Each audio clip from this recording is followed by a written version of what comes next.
Topic है हमारा equation of bisectors.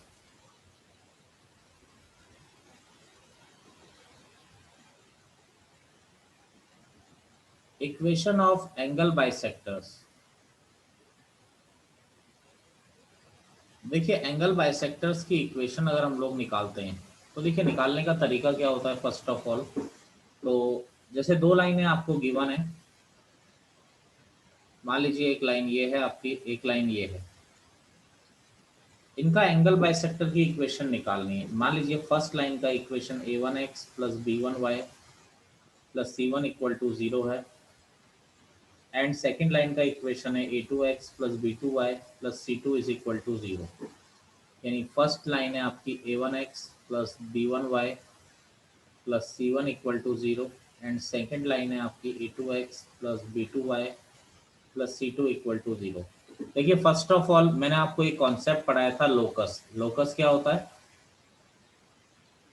Path of A point, किसी भी पॉइंट का पाथ अंडर गिवन कंडीशन। ठीक है। अब देखिए, मैं आपको एक बात बताता हूँ कि एंगल बाइसेक्टर निकालने हैं तो कोई भी लाइन कट करती है तो दो एंगल बाइसेक्टर होते हैं। फर्स्ट ऑफ ऑल एक तो ये एंगल बाइसेक्टर होगा, एक ये आपका एंगल बाइसेक्टर होगा, एक ये वाला एंगल बाइसेक्टर होगा। दो एंगल बाइसेक्ट होंगे क्योंकि जब भी दो लाइन कट करती है तो दो एंगल बनते हैं, इसीलिए दो एंगल बाइसेक्टर होते हैं। एक होता है, एक एंगल बनता है आपका जब भी दो लाइनें कट करती है, एक एक्यूट एंगल बनता है और एक क्या बनता है, ऑब्ट्यूज एंगल बनता है। जो एक्यूट एंगल को बाइसेक्ट करता है उसका नाम होता है एक्यूट एंगल बाइसेक्टर, और जो ऑब्ट्यूज एंगल को बाइसेक्ट करता है उसे का नाम क्या होता है, ऑब्ट्यूज एंगल बाइसेक्टर। ठीक है। अब देखिए यहाँ पर, अब हम एंगल बाइसेक्टर की बात कर रहे हैं तो एंगल बाइसेक्टर होता क्या है। फर्स्ट ऑफ ऑल मैं आपको ये बता देता हूँ कि एंगल बाइसेक्टर हमारा होता क्या है। तो एंगल बाइसेक्टर भाई कोई भी कुछ भी होता है तो हमेशा एक पॉइंट का पाथ होता है। अब कैसे पॉइंट का पाथ होता है इसके बारे में अगर हम बात करें तो देखिए, यानी कि एक ऐसा पॉइंट जो इस तरह से चले कि इससे इसकी डिस्टेंस और इससे इसकी डिस्टेंस, परपेंडिकुलर डिस्टेंस हमेशा सेम रहे। यानी ये पॉइंट अगर इधर आ जाए तो भी ये इस तरह से चलना चाहिए कि इसकी इससे डिस्टेंस और इसकी इससे डिस्टेंस हमेशा क्या होनी चाहिए, सेम। तो अगर ऐसे पॉइंट्स को हम लोग ज्वाइन करें, ऐसे पॉइंट्स को हम लोग ज्वाइन करें तो हमेशा एक ऐसी लाइन बनती है जो उसके दोनों के बीच के एंगल को क्या करती है, बाइसेक्ट करती है। यानी एंगल बाइसेक्टर क्या है? एंगल बाइसेक्टर एक ऐसे पॉइंट का पाथ होता है कि जिससे दोनों लाइन पर हम परपेंडिकुलर डिस्टेंस निकालें तो वो हमेशा परपेंडिकुलर डिस्टेंस हमेशा क्या आएगी, आपकी सेम आएगी। यानी angle bisector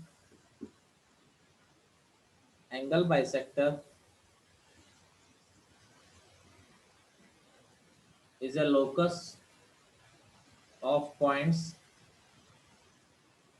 from which perpendicular distance of two lines are always equal। अगर इस तरह से कोई पॉइंट का पाथ को जोड़ा जाए तो वो हमेशा क्या बनेगा, एंगल बाइसेक्टर बनेगा। और आपके कितने एंगल बाइसेक्टर होंगे, हमेशा दो एंगल बाइसेक्टर होंगे। जो एक्यूट एंगल को बाइसेक्ट करेगा वो एक्यूट एंगल बाइसेक्टर होगा, जो ऑब्ट्यूज एंगल को बाइसेक्ट करेगा वो ऑब्ट्यूज एंगल बाइसेक्टर होगा। नोट करिए इतना। किसी को प्रॉब्लम है तो बताइए। अगर हम लोग बात करते हैं यहाँ पे, तो मैंने ये बताया था, ये तो बता ही दिया आपको कि एक एक्यूट एंगल बाइसेक्टर है, एक ऑब्ट्यूज एंगल बाइसेक्टर है आपका। ये हो गया a1x plus b1y plus c1 equal to 0। ये हो गया आपका a2x plus b2y plus c2 equal to 0। हो क्या रहा है, लोकस मतलब क्या है, एंगल बाइसेक्टर क्या है, कि एक पॉइंट इस तरह से चले, इस तरह से चले कि इसकी इससे डिस्टेंस, परपेंडिकुलर डिस्टेंस और इसकी इससे परपेंडिकुलर डिस्टेंस सेम आ जाए। तो इस पॉइंट से इस लाइन की परपेंडिकुलर डिस्टेंस क्या होती है, किसी पॉइंट से लाइन की परपेंडिकुलर डिस्टेंस भाई हम क्या रखते हैं, x की जगह h, y की जगह k plus c1 Yes, sir. Upon The under root root of के कॉफिशिएंट का स्क्वायर प्लस y के कॉफिशिएंट का square is equal to point से दूसरे लाइन की परपेंडिकुलर डिस्टेंस क्या होती है, a2h plus B2K plus C2 upon under root क्या हो जाएगा आपका A2 square square plus B2 B2 square, square ठीक प्लस है। B2 square. अब देखिए मॉड हटाते हैं तो A1H plus B1K plus C1 upon under root A1 square plus B1 square is equal to plus minus A2H plus B2K plus C2 upon under root A2 square plus B2 square. अब देखिए locus को हम and में क्या करते हैं, H को X रख देते हैं और K को Y रख देते हैं। तो यानी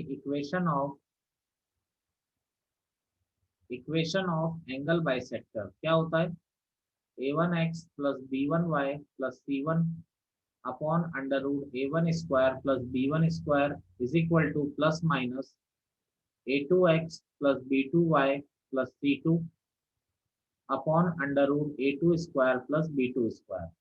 अब यहाँ पर एक बार प्लस लोगे तो एक एंगल बाइसेक्टर मिलेगा, माइनस लोगे तो दूसरा एंगल बाइसेक्टर मिलेगा, ठीक है। दो एंगल बाइसेक्टर मिलने चाहिए आपको। बोलिए आयुष क्या कह रहे हैं, आयुष एनी प्रॉब्लम। सर हमने यहाँ पे प्लस माइनस क्यों किया? बेटा a square is equal to b square होता है तो आप क्या, sir plus a equal to plus minus ही तो लिखते हैं। मॉड में। Yes sir. नोट करिए बताइए। देखिए यहाँ पर क्या है हमारा, जैसे find the equations of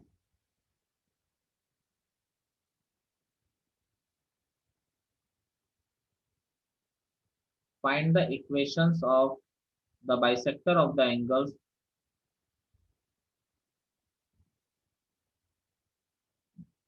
bisector of angles between the straight lines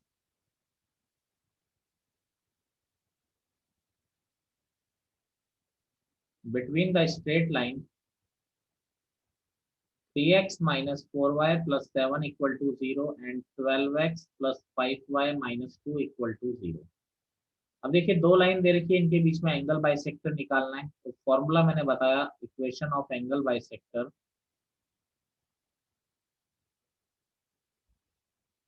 मैंने आपको फॉर्मूला बताया। First line a1x plus b1y plus c1 upon इसके नीचे अंडर रूट x के कोफिशिएंट का स्क्वायर प्लस y के कोफिशिएंट का square plus minus a2x plus b2y plus c2 upon under root a2 square plus b2 square. तो देखिए first line यहाँ पर लिखी 3x minus 4y plus 7 upon under root x के coefficient का square plus y के coefficient, किसी को भी आप पहले लिख सकते हैं किसी को भी बाद में, 12x plus 5y minus 2 upon under root x के कोफिशिएंट का स्क्वायर प्लस y के कोफिशिएंट का स्क्वायर, ऐसा आ गया। 3x minus 4y plus 7 upon 5 is equal to plus minus 12x plus 5y minus 2 upon 13। अब देखिए एक बार पॉजिटिव साइन लीजिए, एक बार नेगेटिव साइन लीजिए। एक बार पॉजिटिव लेते हैं, एक बार नेगेटिव। तो पॉजिटिव साइन कंसीडर किया तो यहाँ पर या तो पहले मल्टीप्लाई कर देते हैं फिर एक साथ ही ले लेंगे। 13 को इधर मल्टीप्लाई कर दिया, 13 into 3x minus 4y plus 7 is equal to plus minus 5 into 12x plus 5y minus 2।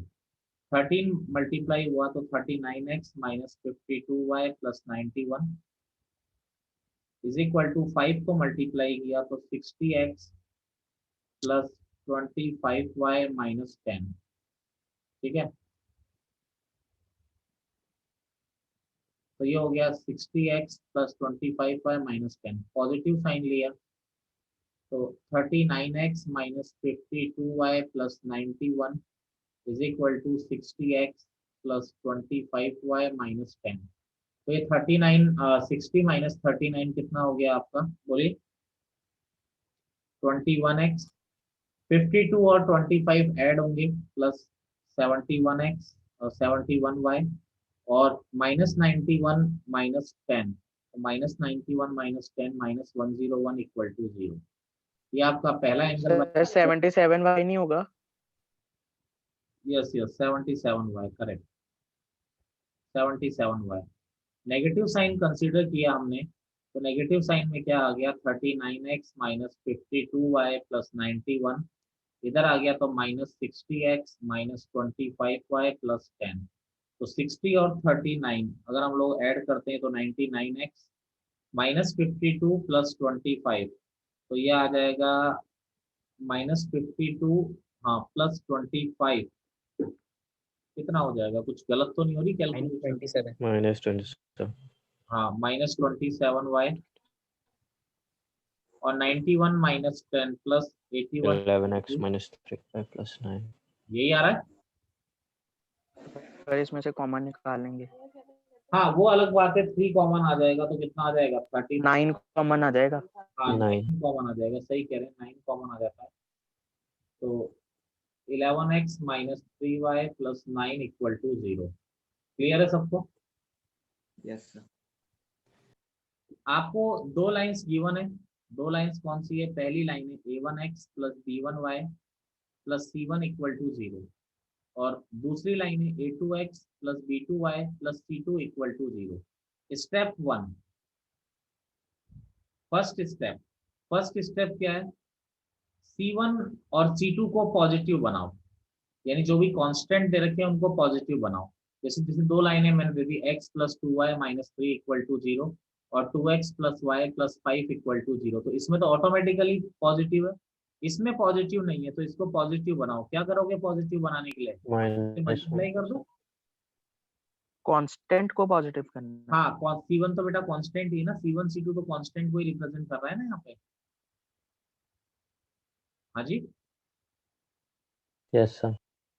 चलिए, जब आपने कांस्टेंट को, आयुष क्लियर है? चलिए, जब आपने कांस्टेंट को पॉजिटिव बना दिया, फिर जो लाइनें बची, यानी ये जो लाइनें आपकी कांस्टेंट को पॉजिटिव बनाने के बाद आ रही है, अब इन लाइनों पे अपना फॉर्मूला लगाओ। a1x, ठीक है, प्लस b1y प्लस c1। इससे पहले एक चीज और बता देता हूँ, जब आपने पॉजिटिव बना लिया, फिर आप a1 a2 plus b1 b2 plus c1, a1 a2 plus b1 b2 निकालिए। a1 a2 plus b1 b2 मतलब जब आपने, जैसे ये अब आप पॉजिटिव बना चुके हो, तो a1 a2 plus b1 b2 निकालो। अब a1 a2 plus b1 b2 या तो पॉजिटिव आएगा या फिर क्या सर आएगा? नेगेटिव। हाँ जी बोलिए। सर A1 A2 की वैल्यू जो हम निकाल रहे हैं वो नेगेटिव करने के बाद निकाल रहे हैं, जैसे इसमें अब हम नहीं, जब -1 आपने into इसको 2 करेंगे ना, कांस्टेंट को पॉजिटिव बना दिया तब निकालो। मतलब पॉजिटिव बनाने के बाद ऐसे हम -1 into 2 करेंगे ना, ये जो इक्वेशन हाँ साइड पे ये लिखी है a1 -1 हो गया, उसके तो अकॉर्डिंगली। आपका 2 हो गया, तो -1 into 2 करोगे। ठीक है, clear. a1 a2 plus sir b1। Repeat करना है हाँ जी, सर, सेकंड स्टेप रिपीट करना है सर। मैंने बोला c1 c2 को पॉजिटिव बना दो। जैसे आपने ये बना दिया ना, आपने पॉजिटिव ये बना तो दिया आपने, इस लाइन में पॉजिटिव बना दिया। ये सर पॉजिटिव हो गया। अब पॉजिटिव होने के बाद जो ये लाइनें आपकी आई है, यहाँ से a1 a2 plus b1 b2 निकालो। अब जैसे यहाँ पर मैं निकाल के दिखाता हूँ ना, a1 -1 है और b1 आपका -2 है, यहाँ से a2 आपका 2 है, b2 आपका 1 है, तो a1 a2 क्या हो जाएगा? -1 into 2 negative. Plus b1 b2, ये हो जाएगा ऐसा, तो नेगेटिव आ रहा है। Yes sir. तो मैंने ये बोला कि a1 a2 plus b1 b2 या तो पॉजिटिव आएगा या फिर क्या आएगा? नेगेटिव आएगा। ठीक है, अगर पॉजिटिव आ गया या फिर नेगेटिव आ गया, तो जो फॉर्मूला है आपका a1x plus b2y plus c1 upon under root, ये जो फॉर्मूला है आपका a2x plus b2y plus c2 upon under root of a2 square plus b2 square, इस फॉर्मूले में अगर a1 a2 plus b1 b2 positive आ रहा है, तो पॉजिटिव साइन लेने पे, इस फॉर्मूले में पॉजिटिव साइन लेने पे ऑब्ट्यूज एंगल बाइसेक्टर मिलेगा, और नेगेटिव लेने पे आपको एक्यूट एंगल बाइसेक्टर मिलेगा। ध्यान रखिएगा इस बात, आपको अब एंगल वेंगल नहीं निकालना। और अगर a1 a2 plus b1 b2 negative आ रहा है, तो फॉर्मूले में पॉजिटिव साइन लेने पे आपको एक्यूट एंगल बाइसेक्टर मिलेगा, और नेगेटिव साइन लेने पे ऑब्ट्यूज एंगल बाइसेक्टर मिलेगा। नोट करिए इसको। जैसे अभी जो प्रीवियस क्वेश्चन हम लोगों ने किया उसी में मैं एक्यूट और ऑब्ट्यूज एंगल बाइसेक्टर निकाल के दिखा रहा हूँ। जैसे 3x minus 4y plus 7 equal to 0 and 12x plus 5y minus 2 equal to 0। मेरी फर्स्ट स्टेप क्या थी, यहाँ पर मैं लिखता भी जाता हूँ कि C1 और C2 को पॉजिटिव बनाइए। तो C1 यानी ये तो पॉजिटिव ही है, यहाँ -2 पॉजिटिव नहीं है, तो ये लाइन तो करेक्ट है, हमारे लिए सूटेबल है। लेकिन यहाँ पे दूसरी लाइन के लिए C2 यानी -2 को पॉजिटिव बनाने के लिए पूरी इक्वेशन को हमने माइनस से मल्टीप्लाई कर दिए।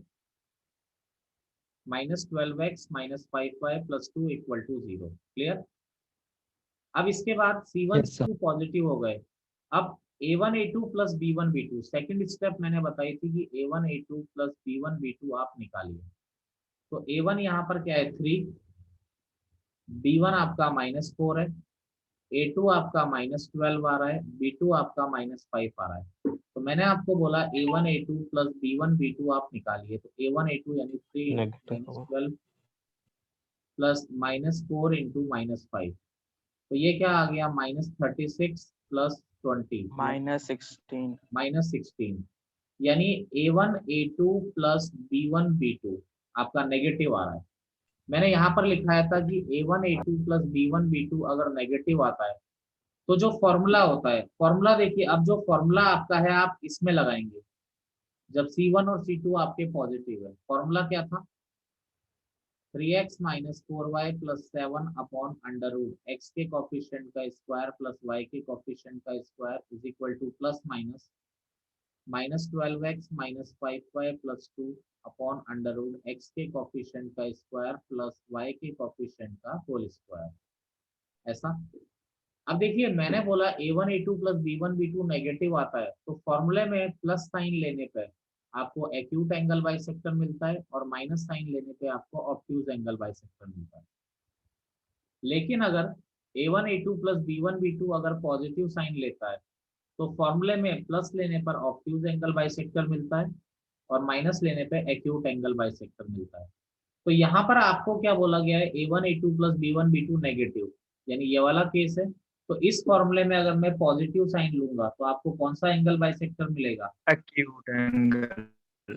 तो आपको Acute. पॉजिटिव साइन लेने पे एक्यूट एंगल बाइसेक्टर मिलेगा। और इस फॉर्मूले में अगर नेगेटिव साइन लोगे तो अब आपको ये पता पड़ जाएगा कि कौन सा एक्यूट एंगल बाइसेक्टर है और कौन सा ऑब्ट्यूज एंगल बाइसेक्टर है। क्लियर है मेरी बात। Yes, sir. Yes, sir. Cross multiply करके निकाल सकते हैं हम लोग, हमने किया। यस। अगला टॉपिक है foot of perpendicular drawn.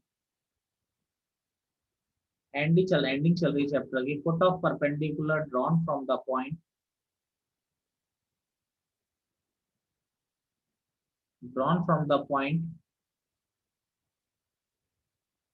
x1 y1 to the line ax plus by plus c is equal to 0। यानी टॉपिक है हमारा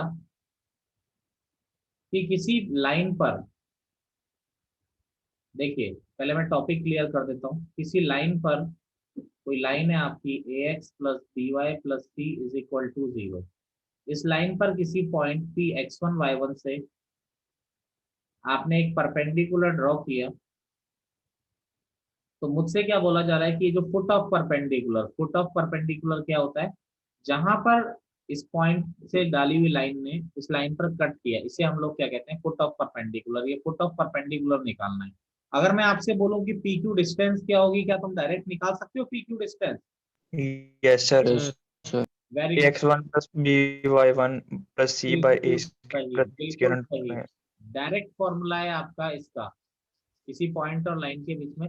लेकिन मैं अब निकालना चाहता हूँ फुट ऑफ परपेंडिकुलर। देखिए अब इस फुट ऑफ परपेंडिकुलर को कैसे निकालें। ये मान लीजिए AB लाइन है, क्या मैं PQ लाइन की इक्वेशन निकाल सकता हूँ? बिल्कुल निकाल सकता हूँ। क्यों? Yes, sir. क्योंकि ये AB के परपेंडिकुलर है। और AB के परपेंडिकुलर लाइन कैसे निकाला? निकल जाएगी। BX माइनस AY निकालना सिखाया था मैंने। Yes sir. देखिए अगर आप चाहते हैं Yes. चलो ऐसे भी ना निकालो, कई बार बच्चे भूल जाते हैं, तो सर देख स्लोप इसका आएगा -b/a इसकी स्लोप और 1 पॉइंट फॉर्म से निकाल। चलो मैं समझा रहा हूँ। इसकी स्लोप है -a/b -x का कोफिशिएंट, तो इसकी स्लोप परपेंडिकुलर लाइन की स्लोप क्या हो जाएगी? बी बाय b/a हो गई। ऐसे भी आप निकाल सकते हैं। तो PQ लाइन की स्लोप b/a है और PQ लाइन किससे पास हो रही है? x1 y1 से पास हो रही है। यस तो y minus y one is equal to m x minus x one. तो y minus y one is equal to b upon a. तो यानी ये PQ लाइन का इक्वेशन आ गया। और Q क्या है? जब PQ लाइन और AB लाइन कट कर रहे हैं, यस तो दोनों को एक साथ सोल्व कर लेंगे तो वो आ जाएगा। PQ एंड AB को आप सॉल्व करोगे तो ऑटोमेटिकली आपके पास क्या आ जाएगा? Q पॉइंट आ जाएगा, नहीं आ जाएगा? Yes sir.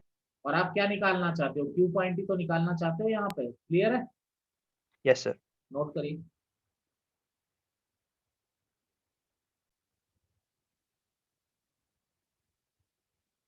क्वेश्चन है हमारा, find the coordinate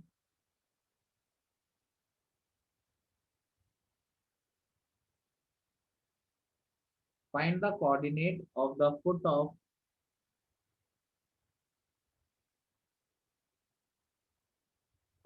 of perpendicular drawn from the point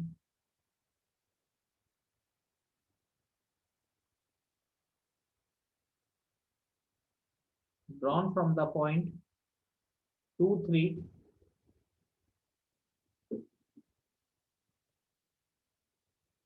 to the line y equal to 3x plus 4।